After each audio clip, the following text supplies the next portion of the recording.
Well, good day to everyone joining us and welcome to today's X-Talks webinar. Today's talk is entitled The MedTech Horizon, Exploring the Frontier of Cardiovascular Device Development in Heart Failure.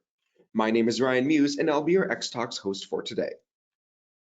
Today's webinar will run for approximately 60 minutes, and this presentation includes a Q&A session with our speakers. Now, the webinar is designed to be interactive, and webinars work best when you're involved. So please feel free to submit your questions and comments for our speakers throughout the presentation using the questions chat box, and we'll try to attend to your questions during the Q&A session.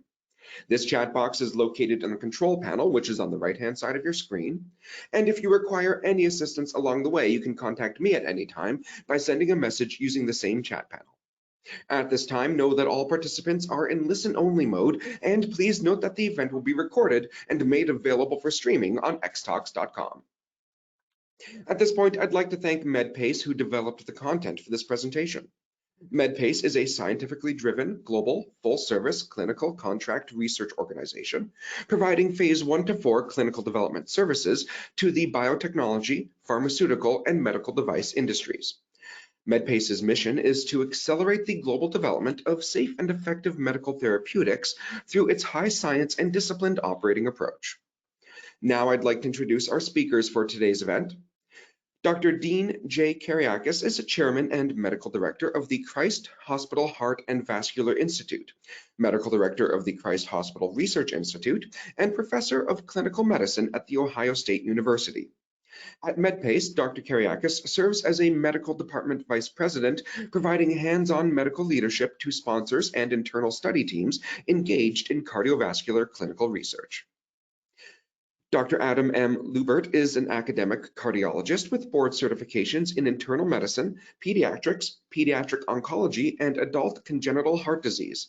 At MedPace, he provides hands-on medical leadership to sponsors and internal study teams who are engaged in cardiovascular clinical research, and he completed an internal medicine and pediatrics combined residency at the University of Cincinnati and cardiology training at the University of Michigan. And Dr. Aung Myat is a board-certified interventional cardiologist and clinician scientist. At MedPace, he provides hands-on medical leadership to sponsors and internal study teams engaged in cardiovascular clinical research. Dr. Myat has an established track record in clinical trial design, governance and execution, medical writing, retrospective and prospective large data set analysis, education, training, mentorship, and academic supervision. But without further ado, I'd like to go ahead and hand the mic over to our moderator for today's event, Nicholas Alp, Senior Vice President, Medical Department at MedPace. Nick, you may begin when you're ready. Thank you, Ryan, and hello, everybody. Thank you for joining our webinar today. My name is Nick Alp. I head up the Cardiovascular Department here at MedPace, and I'm an academic cardiologist by background. Now, my colleagues and I decided to create this webinar today because we are extremely interested in the mechanisms of disease in heart failure. Now, we recognize that over the last 10 years or so, there have been major developments in pharmacotherapy for the management of different etiologies of heart failure, the 4 key pillars of pharmacotherapy, for example.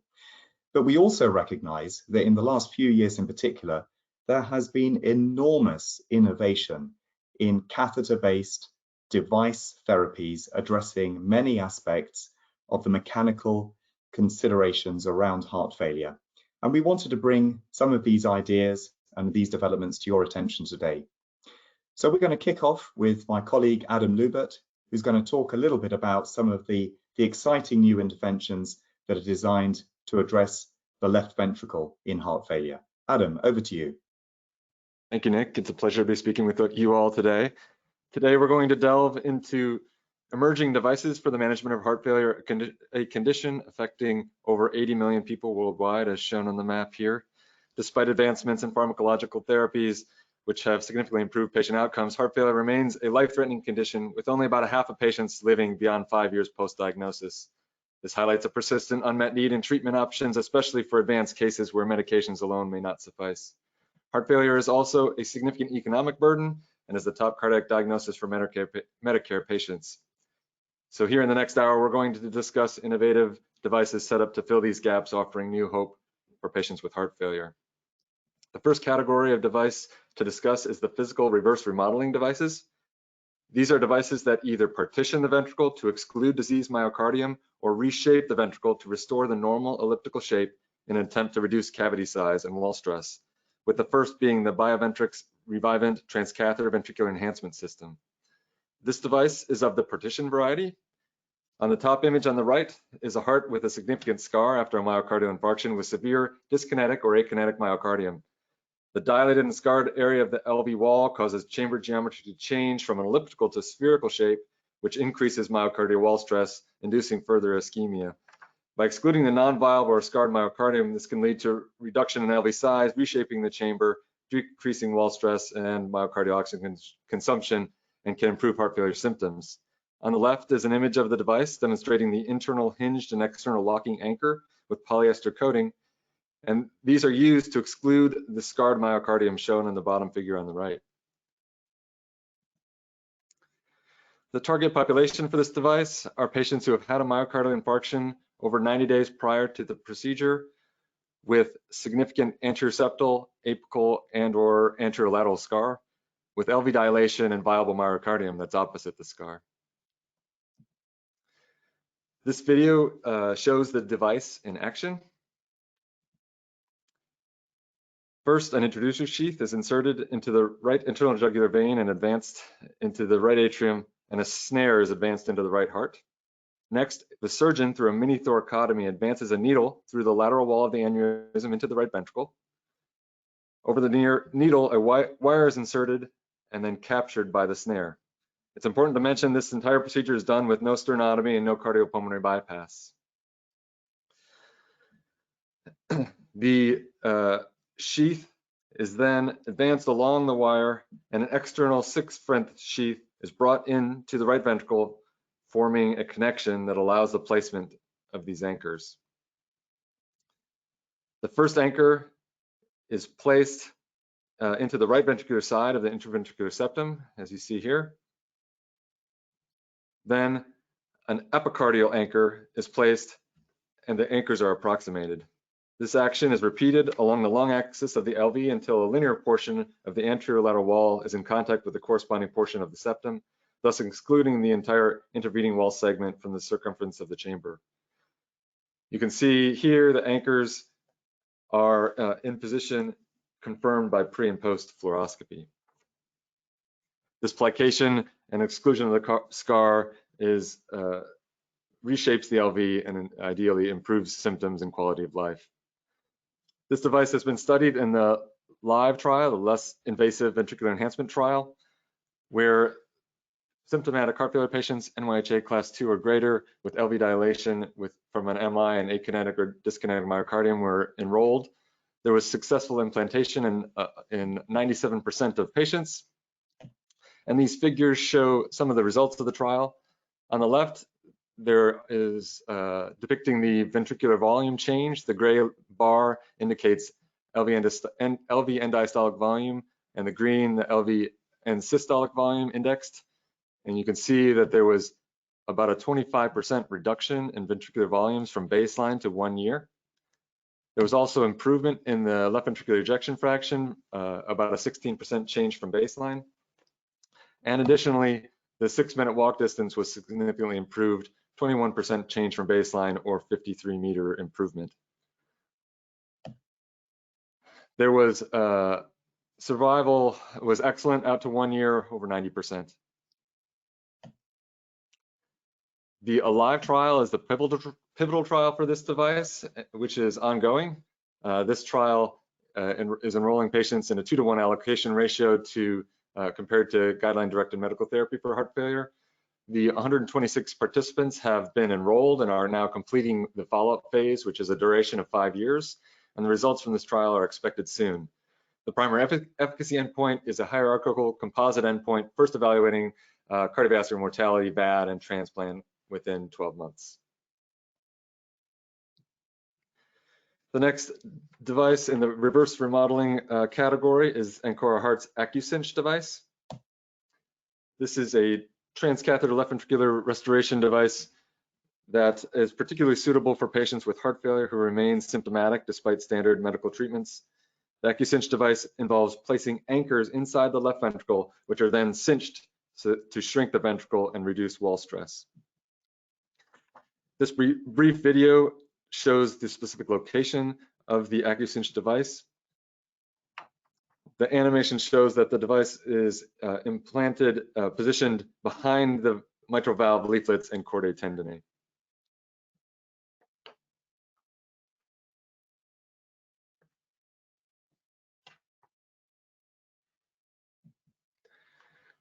I'm now going to show a few angiograms from a device that was implanted.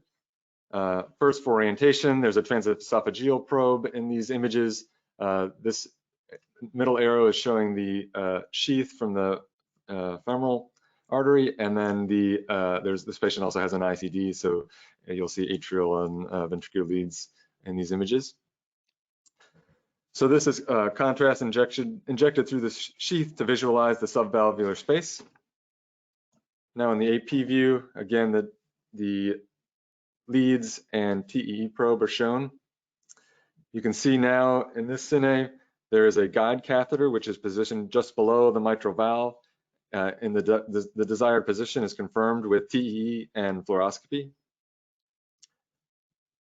Now anchors are beginning to be placed. The anchors are deployed along the internal wall of the left ventricle. They're implanted approximately 10 to 20 millimeters below the mitral valve plane and approximately 10 millimeters apart. Once all the anchors are in place, then the ventricle can be cinched by pulling the cinching cable, shown here. Now the LV has been cinched, and you can see in the final images here, the before and after tracings of the device show significant reduction in LV size with the use of 13 anchors. Here I present pooled feasibility data from 51 trial participants. The median implantation time was 131 minutes with an average of 13 anchors placed. There were no peri-procedural deaths through 1 year. One patient did die at day 280, and one patient received an LVAD shortly after implantation. These figures show some of the results. You can see in the figure on the bottom left that there was significant reduction in LV end diastolic volume that was maintained out to 12-month follow-up. Similarly, there was improvement in KCCQ score and improvement in 6-minute walk distance that was also maintained out to 12 months. The CoreCinch HF is the pivotal trial for this device. It's a randomized open label safety and efficacy trial designed to enroll 400 participants. The trial began in 2021 and the primary safety endpoint is freedom from device or femoral access related major adverse events, with the primary efficacy endpoint a hierarchical composite endpoint of all-cause death, LVAD implant, or heart transplant.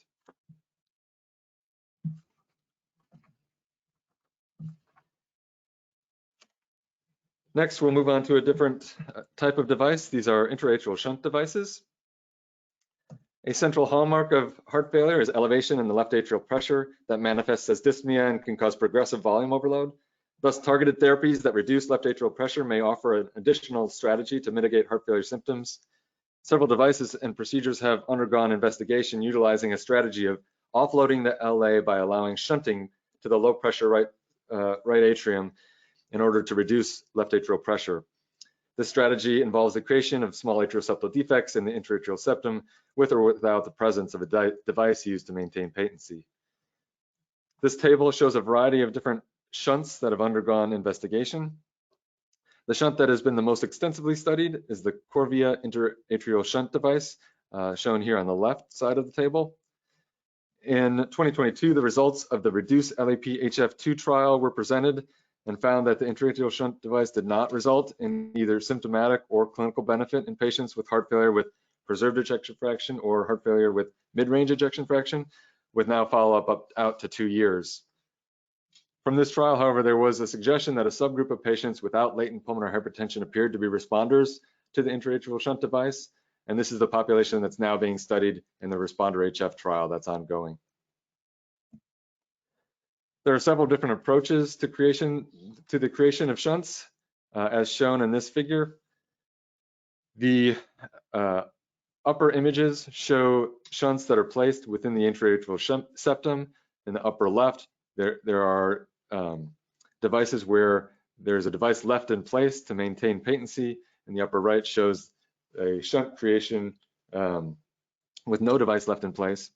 And an alternative approach is the Aperture transcatheter shunt system from Edwards, which establishes a left atrial to coronary sinus shunt, which I'll discuss more now. The Edwards shunt is appealing because it utilizes the natural blood flow path of the coronary sinus to the right atrium. The benefits of this is that it preserves the intra-atrial septum for future interventions if needed in these sick patients. And there's some belief that the compliance of the coronary sinus may be better able to accommodate changes in volume and pressure from the shunting than a shunt directly into the right atrium. There's some images of the device shown on this slide, and access is through the right internal jugular vein.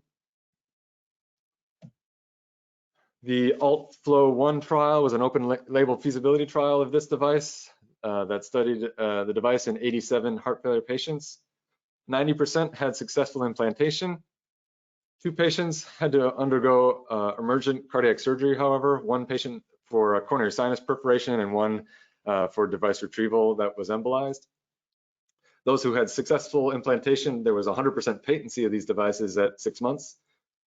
And there was significant improvement in the hemodynamic endpoint. This was at 6 months, there was a reduction in the 20-watt exercise peak pulmonary capillary wedge pressure by 7 millimeters of mercury compared to baseline. And there was also quite an impressive 23 mean improvement in the KCCQ score. This device is now being studied in the ALT-FLOW-2 trial, which is a prospective multi-center randomized sham-controlled trial designed to enroll 100 patients. Enrollment began last fall. The primary safety endpoint is shunt implant safety, with evaluating the proportion of patients with the Aperture shunt group without any serious device or procedure-related complications. And the primary efficacy endpoint is mean change in pulmonary capillary wedge pressure from baseline at the 20 watts exercise. That concludes my portion of the presentation. I'll now pass it back to Nick. Thank you so much. Thank you, Adam. And we really appreciate this overview of a number of different therapies, really addressing mechanical abnormalities in the failing heart. And the purpose of all of these devices is really to try to improve high quality of life in patients who are deteriorating despite best management with guideline-directed medical therapy. All of these devices are quite bold, as you can see, and they've all been carefully subjected to meticulous clinical investigation. And so a huge amount of work is continuing around these devices and others that we're now going to discuss to try to find the right combination of devices and drugs to help people with this debilitating condition. And so I'm now going to ask my colleague Aung Myat to tell us about cardiovascular neuromodulation. It's an emerging field, very, very interesting work going on in that. And we look forward to hearing what you have to say, Aung. Thank you very much, Nick. And thank you very much to Adam for a fantastic kickoff presentation. It's my great honor to be speaking with Adam and Dean on this topic. Now, the first premise or the first caveat is that 15 minutes will not do this area any justice whatsoever. So it's really an opportunity just to introduce our audience to 3 interesting modalities that have been developed recently, and just to give them a flavor of what promise and potential they have in this particular space. So in effect, there is a chronic imbalance of the autonomic nervous system, and this is a hallmark feature of heart failure. Now, how initially dysregulation of the autonomic nervous system will serve as a compensatory mechanism to maintain blood pressure and cardiac output in response to a cardiovascular insult such as a myocardial infarction. However, when this dysregulation is not relieved by pharmacotherapy or interventional procedures, it can lead to progressive maladaptation. This therefore then really results in a sympathetic reflex response, which triggers a sequence of unfavorable remodeling processes causing further contractile deterioration that unleashes major adverse cardiovascular consequences favoring heart failure progression and the occurrence of fatal events.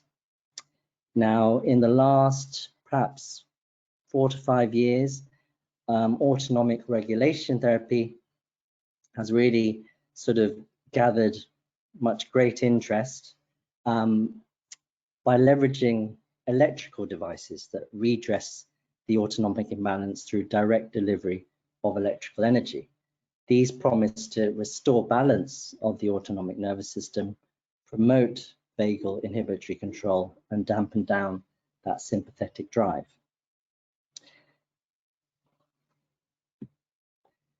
The first of these therapies is baroreceptor activation therapy. Here, stimulation of the carotid baroreceptor effectively inhibits sympathetic activity and enhances parasympathetic activity. The premise being that heart rate is dampened down, remodeling is curtailed, there is increased vasodilatation, and amelioration of the elevated blood pressure reflex. Now, with this technique, it's minimally invasive. Ultrasound imaging is used to guide placement of the extravascular stimulation lead near the carotid baroreceptors. The optimal location of the electrode is in and around the carotid sinus, and the efficacy of stimulation is confirmed at the time of procedure, when acute stimulation results in a dampening down of the blood pressure and heart rate response. Now, contraindications for implantation of this device include bilateral carotid bifurcations located above the level of the mandible, a baroreflex failure of autonomic neuropathy, uncontrolled symptomatic cardiac bradyarrhythmias, and carotid atherosclerosis with at least greater than 50% stenosis noted on ultrasound or angiography. So what of the evidence so far? The seminal trial is the BEAT-HF trial, which was conducted in a heart failure with reduced ejection fraction population. There were 408 patients randomized to various cohorts. The eligibility criteria included effectively stable class 3 or functional class 2, heart failure, an ejection fraction of less than or equal to 35%. Individuals needed to be on stable, optimal guideline-directed medical therapy for over 4 weeks. Arrhythmias such as atrial fibrillation and flutter were permitted, as were devices in situ such as ICDs or simple brady pacing. Those with an NT-proBNP of greater than 1600 picograms per mil were excluded, and those that were felt to be amenable to CRT therapy were also excluded. Now, the pane on the left shows the 6-month results from those patients in cohort D of the trial. This consisted of 245 patients followed up for 6 months, 120 in the BAT group and 125 in the control group. The results were highly encouraging, with significant treatment differences noted in exercise capacity, quality of life, as measured by the Minnesota Living with Heart Failure questionnaire, less increases in NT-proBNP, and there were significant treatment differences observed in those where there were increases in medications in the control arm. Now, unfortunately, there was no data currently on morbidity or mortality. There were no data on CV, cardiovascular structural functional endpoints, and there was no sham control. However, there is an ongoing BIRD-HF trial in Germany, which will provide valuable additional data on reverse modeling by BAT in patients with FRF. So what's the current position with BAT?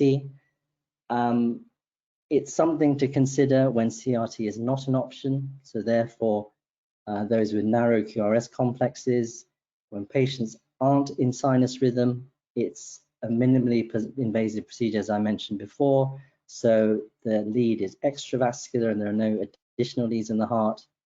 In 2019, there was FDA approval, initially just for medically refractory HFrEF with an LVEF of less than or equal to 35%, where individuals had no other option for other device therapies.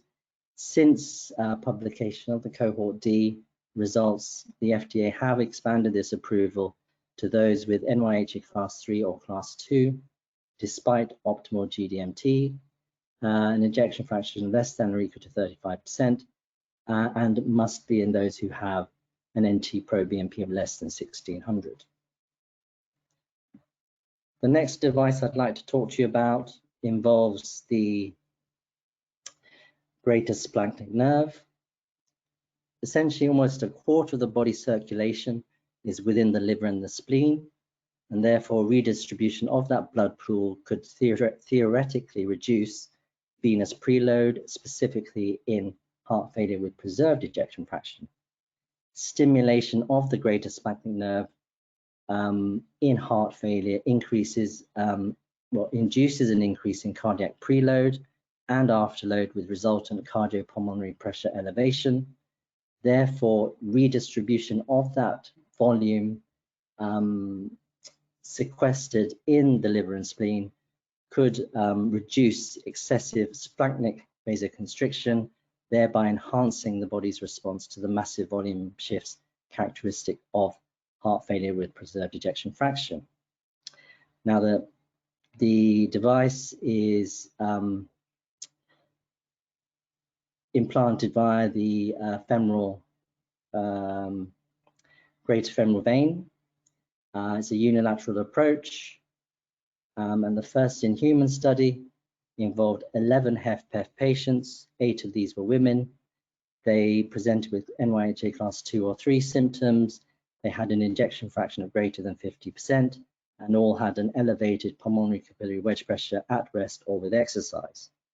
Now, the patients were followed up to 12 months, and the results were resoundingly positive. There was an improved NYHA class, there was a weight loss despite stable diuretic regimen, and an increased functional score. This led to the Rebalance Heart Failure primary analysis study.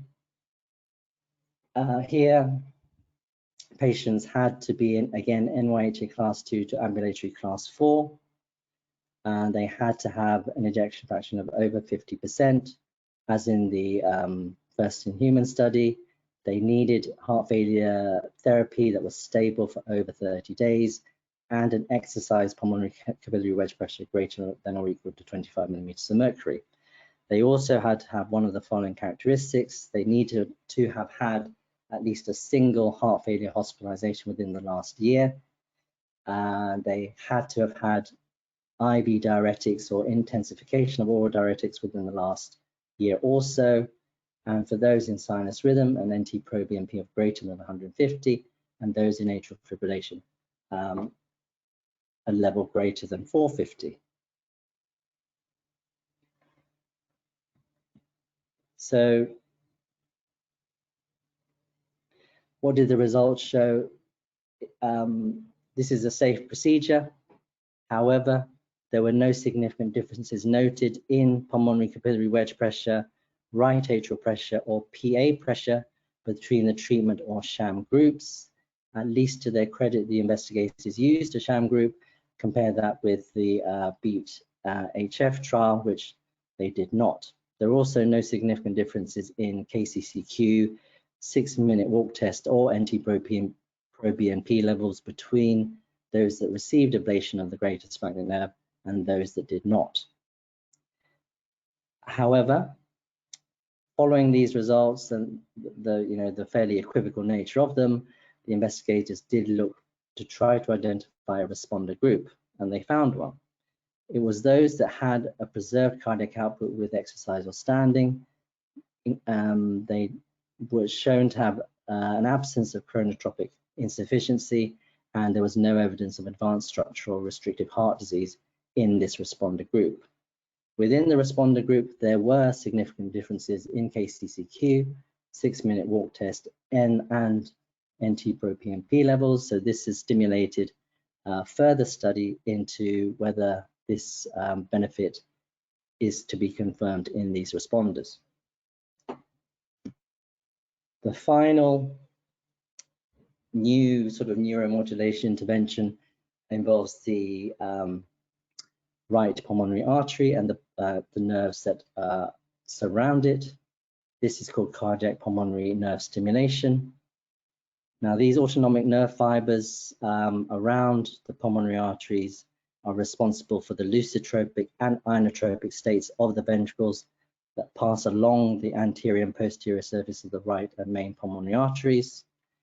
Animal studies have shown that activating these nerves in close proximity to the heart allows for a localized effect without systemic consequences commonly seen with pharmacologic agents such as inotropes. Now, this new device, this CN2 catheter, is delivered percutaneously via the internal jugular vein using standard right heart catheterization techniques and fluoroscopic guidance, and is guided towards the right pulmonary artery. The catheter is then deployed against the wall of the right pulmonary artery to provide stimulation using a range of programmable stimulation parameters and adjusted based on the observed physiological response. Now, interestingly, once a desirable response is achieved, the system can remain in place and provide therapy for up to 5 days, thus lending itself to treatment in a more acute scenario such as that of acutely decompensated heart failure. And that's a picture of the device. Now, this is the ongoing STOP ADHF trial. Here, cardiac pulmonary nerve stimulation plus standard of care is being compared against standard of care alone. They're aiming for about 90 enrollees. The patients would have had to have an acute decompensated heart failure hospitalization, a corresponding high NT-proBNP level of greater than 2,000, an ejection fraction at the time of less than or equal to 50%, and symptomatic fluid overload. Patients are not allowed to have cardiogenic shock or significant renal dysfunction, and inotropic or mechanical support is not permitted. Primary safety outcome will be available, will be measured at 6 months for this trial, and the trial is ongoing. So to wrap up, the autonomic nervous system is a dynamic therapeutic target. It's a question of comparing open loop versus closed loop systems and determining what biomarkers to monitor and what amplitude of electrical impulse is required to achieve the desired effect. Ultimate goal is to promote positive ventricular remodeling, and currently the only autonomic regulation therapy that's approved in this field is BAT. Thank you very much for your attention, and then I'll pass you back to Dr. Aung. Thank you, Aung. This has been a fascinating overview of autonomic regulatory therapy. It's an indirect approach to heart failure in comparison with Adam's discussion of very direct mechanical interventions. I think it's fair to say that this field has a lot of promise, but it's still relatively early days. But it does recognize that the heart is not an island. It is deeply invested with a nervous system and participates in an integrated endocrine milieu as well. And so we think this field still has a great deal to offer in the future. But the heart contains 4 valves for its function, and Dean Kereiakes is going to spend a few minutes giving us an overview of recent progress in interventional technologies directed at valvular heart disease. Dean has been really at the forefront of this field for many years now. He's an internationally recognized leader in interventional cardiovascular research, and we look forward to hearing what you have to share with us, Dean. Well, thank you. Thank you very much, Nick. You know, there's a huge need in the community with respect to valvular heart disease. You know, valvular heart disease increases as a function of age, and we have an aging population. In fact, if you define valvular heart disease as moderate, severe, significant, undiagnosed, untreated across the 5 large clinical series shown on this slide, for individuals who are 65 or older, it's double digit. It's more than 10%, particularly for regurgitant lesions of the aortic, mitral, and tricuspid valve. You know, the first target of catheter-based valve replacement, that's valve replacement without cardiopulmonary bypass or open heart surgery, is here on the upper right. This is a 3-leaflet. Senile, degenerative, calcific aortic valve stenosis. Those calcified thickened aortic valve leaflets obstruct outflow from the left ventricle to the aorta. And about 12% of people who are over the age of 75 have some degree of aortic valve stenosis. The transformational therapy that was developed to treat this is shown on the left. This is the balloon expandable transcatheter heart valve from the Edwards Life Sciences. And since we became involved in about 2010, we're now in the 4th generation, the SAPIEN X4, 4th generation of iteration. That is to improve the safety and effectiveness of this technology, miniaturize the technology for safety and efficacy and use. You know, the evidence base in support of transcatheter replacement of the aortic valve for aortic stenosis has been derived from multiple large-scale randomized clinical trials across a broad risk strata of patients. What you see on this slide is randomized patients, transcatheter versus surgical aortic valve replacement for symptomatic severe aortic stenosis in low surgical risk patients. These patients are good surgical candidates.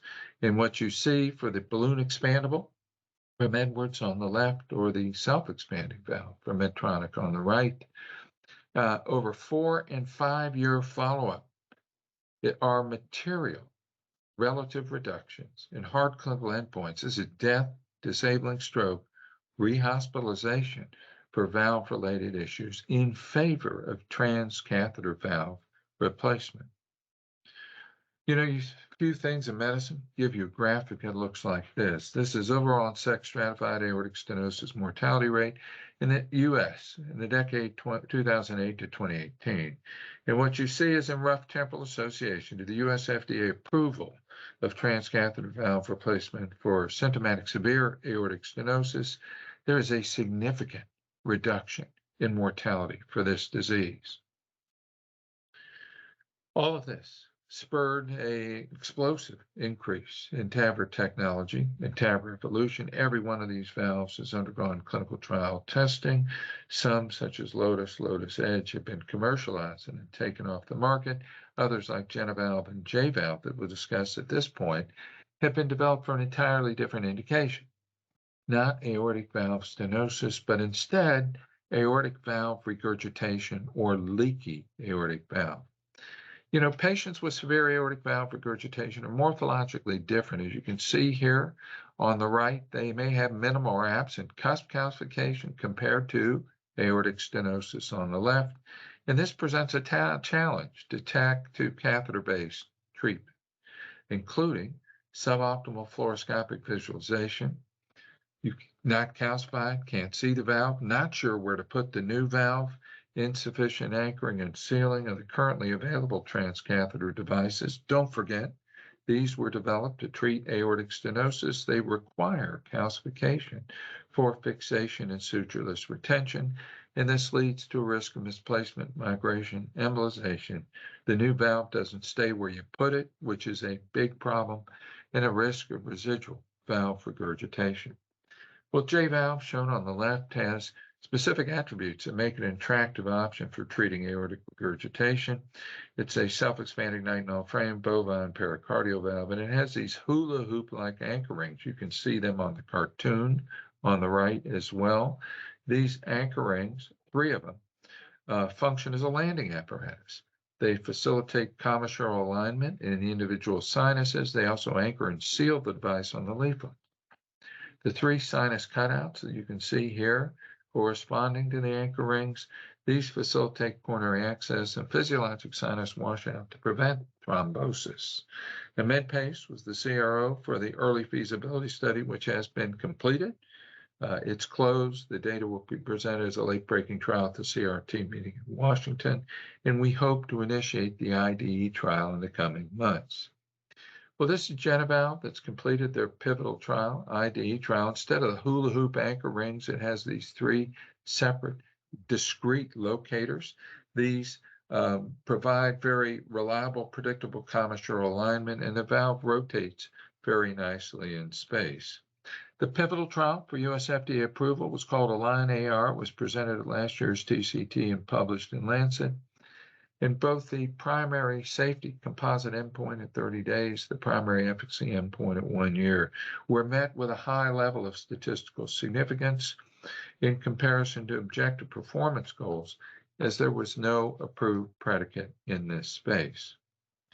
You know, in temporal association to transcatheter aortic valve replacement with symptomatic severe aortic regurgitation, there was an immediate, within 30 days, and progressive impact on indices of left ventricular remodeling, left ventricular end systolic dimension and volume, as you can see, progressively decline over 1 year.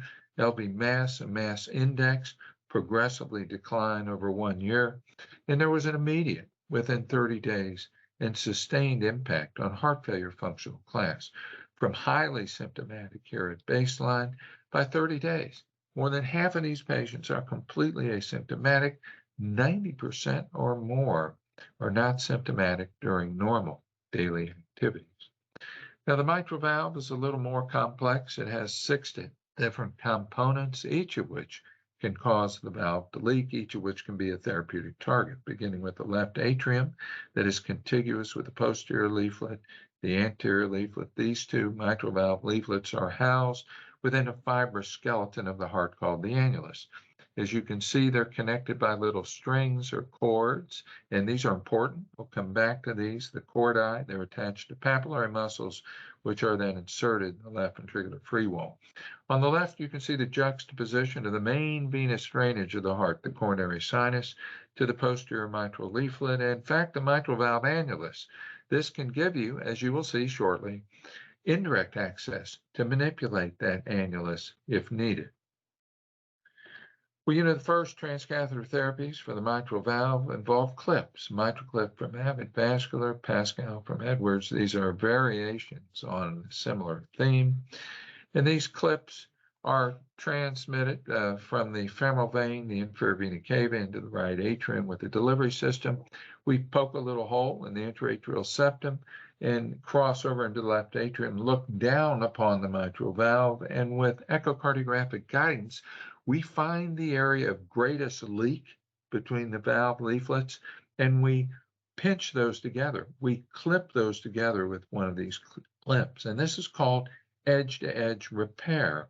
This reduces the severity of mitral regurgitation, and in patients who had heart failure, it changed the trajectory of their heart failure. It actually significantly reduced the need for left ventricular assist device and for cardiac transplantation over a 2-year follow-up. Neocord and Harpoon can provide a chordal repair or replacement. Both of these are CE mark approved. However, there's been very limited use and very limited clinical trial evaluation in the US. Now, annuloplasty can be direct with Cardioband or Mitralign. Both of these are CE mark approved. I'm going to show you Cardioband in the tricuspid space in a minute. This involves multiple sutureless anchors that are held together by a wire, and this wire is then cinched or pulled together, similar to the AccuCinch device you've heard about from Adam Lubert, earlier with the left ventricular free wall. This reduces the area of the mitral valve annulus, or as you'll see, the tricuspid annulus.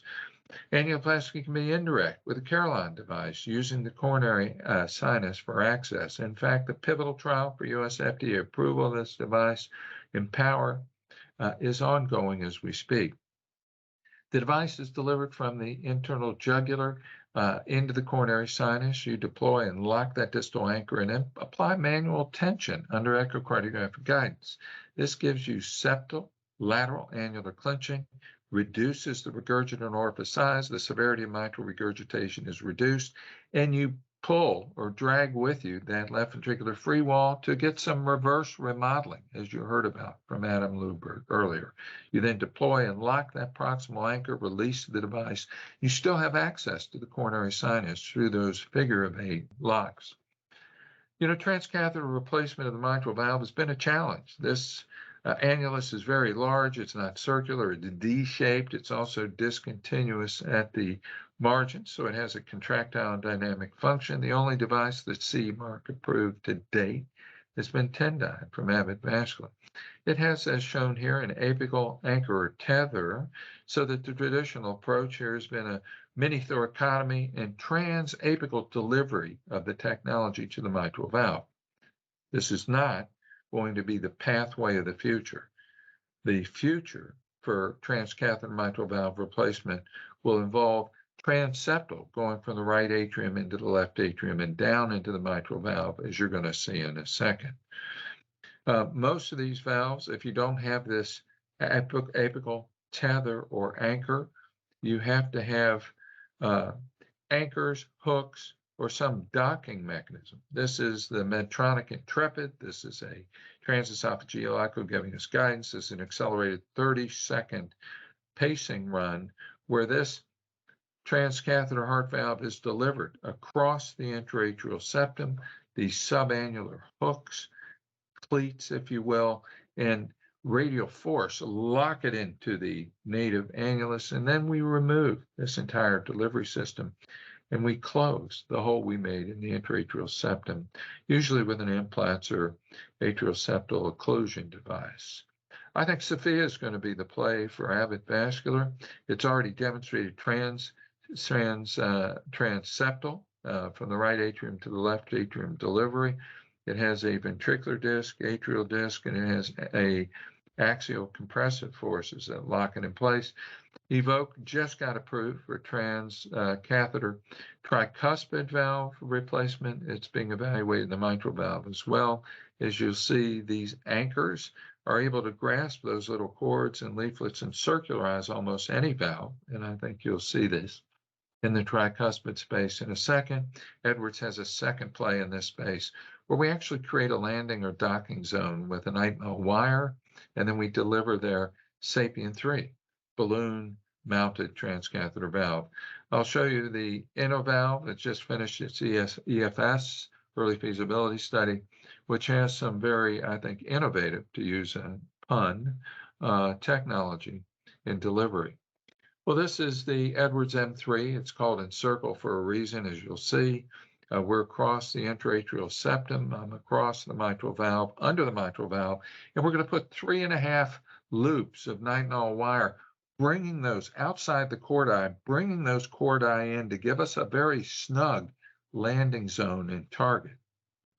This is the loops, 3.5 loops of nitinol wire. We then recross with the balloon delivered. This is a 29mm SAPIEN 3 transcatheter heart valve during rapid ventricular pacing. We deliver this valve, new mitral valve, and then we repair the intraatrial septum on the way out. You know, despite having 3 of these valves, and this is in press and cardiovascular revascularization medicine, we had the Intrepid, the M3 that you've seen, also a device called AltaValve. 8 out of 10 patients that we screened with symptomatic severe MR and high surgical risk were screen failures. My point in showing this is to emphasize the point that industry has simply not met the needs of the population trying to be addressed here, that we have a long way to go for industry to cover the waterfront, so to speak, and treat the majority, not the minority of patients with this disease. Many cases, shown here, the annular dimensions of the valve are too big for the transcatheter valves that are available. We also do a virtual simulation of multi-phase CTA and recreate left ventricular outflow tract. We cannot have left ventricular outflow tract obstruction. We recreate this with the valve at hand that we intend to put in. And if we have an outflow tract residual area of less than 2 centimeters squared, and some would say maybe down to 1.7, but you get into this area where you can create LV outflow tract obstruction, and this can actually be fatal for the patient. So many patients are excluded because of the potential for LV outflow tract obstruction, small left ventricle and mitral annular calcification. Well, this is the inner valve. It crosses the interatrial septum, looks down on the mitral valve. It has these 6 little arms, cylinder that grasp and wrap those chordae around a relatively low profile valve so that there's little or no leak around the valve. As you've seen, it also drags that anterior leaflet away from the outflow tract here and gives you a little bit of reverse remodeling that you heard about from Adam Lubert by pulling those chordae in. This is finished at CFS, and although the numbers are small, they didn't have 8 out of 10 screen failures with this technology. They had 21%, so there's a great deal of promise here. Tricuspid valve, 3-leaflet valve on the right side of the heart. There are almost 2 million patients in the U.S. today with severe tricuspid regurgitation, 250,000 new cases a year. Surgical repair or replacement for this valve, and it has a 10% across the board mortality and a relatively high rate of recurrence over 3 to 5 years. The device landscape here is categorized by the mechanism of action.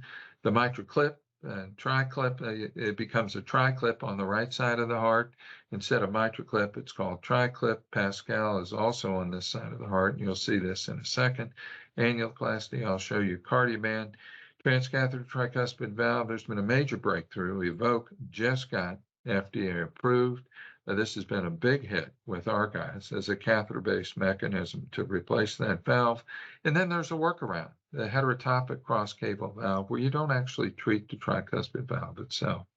This is a 90-year-old who had bedridden by class 4 heart failure with tricuspid regurgitation. The mitral ring over here, dual chamber pacemaker, sternal wires. We took 2 clips here to reduce torrential tricuspid regurgitation to trace 1+, and we're able to clean up his ascites, his peripheral edema, and make him a functional human being again. Well, this is Evoque. I show a cartoon because I can accelerate it. You can see the hooks here, if you will, the anchors that grasp the little chordae and the leaflets, and you can see how this would circularize, particularly with that annular sealing skirt. We can do this procedure in 45 minutes and leave little or no tricuspid regurgitation. So this has been a major step forward. This is Cardioband on the left. You can see all these sutureless anchors held together by a wire. When you cinch this, obviously you reduce the annular area and get some annular clenching. This is the workaround. Trick valve was the first. These are cross-cable valves. You don't actually treat the tricuspid valve itself. You put a stented valve in the superior vena cava, stented valve in the inferior vena cava. And what you do is you mitigate the impact of tricuspid regurgitation on major organs like the liver and kidney. Innoventric, an Israeli company, has come forward with 2 devices. One's called Trillium, the other is Unica, shown here, that have done first human use. And this is very simple. You know, we equate this to a slam dunk. This can be done in under 10 minutes, no general anesthesia, no echo guidance. It's a single stent with 2 valves, one here, and you can still have access to the right atrium through those large cells. So in closing, I'd say that the prevalence of valvular heart disease increases with age. Valvular heart disease contributes to heart failure and vice versa. Catheter-based techniques for valve repair and replacement reduce the morbidity and mortality of surgical valve replacement. The current transcatheter mitral and tricuspid technologies are not applicable to a significant portion of potential candidates for various reasons, particularly on the mitral side, some of which we discussed. And bioprosthetic valve durability is a significant limitation to expanded application of TAVR to lower surgical risk younger populations, and the impact of valve durability on transcatheter mitral and tricuspid valve replacement is less defined, but I think it's going to be a major issue in tricuspid valve replacement as well. Thank you very much for your attention. I'd like to turn the program back to Nick Alp at this time. Thank you. Hey, thanks, Dean. That was terrific. Very rich field of research and clinical practice covered in under 20 minutes. Thank you so much for that. I think we do have time for a question. And Dean, if I can ask you first, you've shown us a lot of different technologies, including many different transcatheter valves. In your opinion, how does transcatheter valve durability impact its use in clinical practice? And what are we doing as a field to improve the durability of these transcatheter valves? Well, thanks, Nick, for that question. I think that's a pivotal question, first of all, particularly for the aortic valve, where this has really limited the application to lower risk, younger patients, because, these valves, we tell patients, is a 10-year valve, we hope. Sometimes, just like the surgical bioprosthetics, they need to be replaced in 5 to 7 years, under 10 years. And the thing that we're coming into now is what we call tab and tabs. You put transcatheter, 5, 10 years later, we're already out there past 10 years. We've been doing this since 2010, that we're having to put another TAV, transcatheter aortic valve, in place. And what happens is when you stack some of these valves, you really limit access to the coronaries. You can even cause coronary obstruction. And so you have to really plan the lifetime of the patient based on the age. I think there are tissue engineering things like deceleration,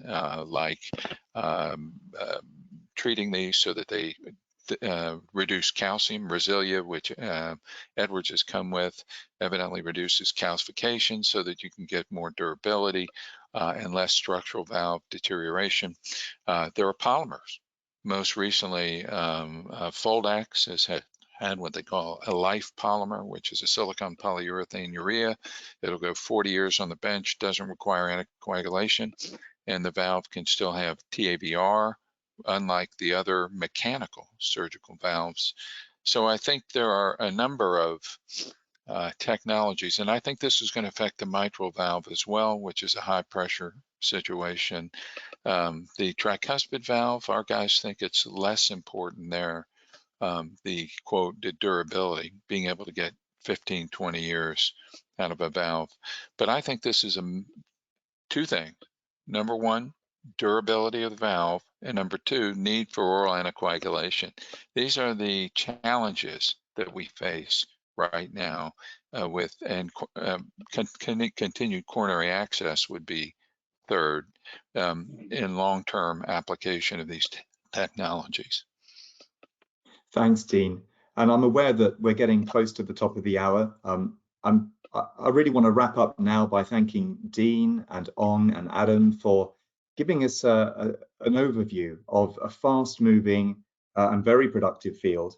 You can appreciate just how much research has underpinned all of these devices that we've covered and many that we haven't.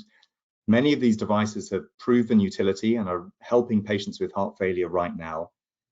Heart failure remains a huge and growing burden of disease around the world. Many complex etiologies underpin that syndrome, but there are many targets for intervention, and that really drives this innovation and development in heart failure devices that we've talked about today. And my colleagues at MedPace, we remain committed to ongoing studies and future developments in this field. So with that, I want to thank everybody in the audience for being with us today, and I'm going to hand back to Ryan to wrap us up.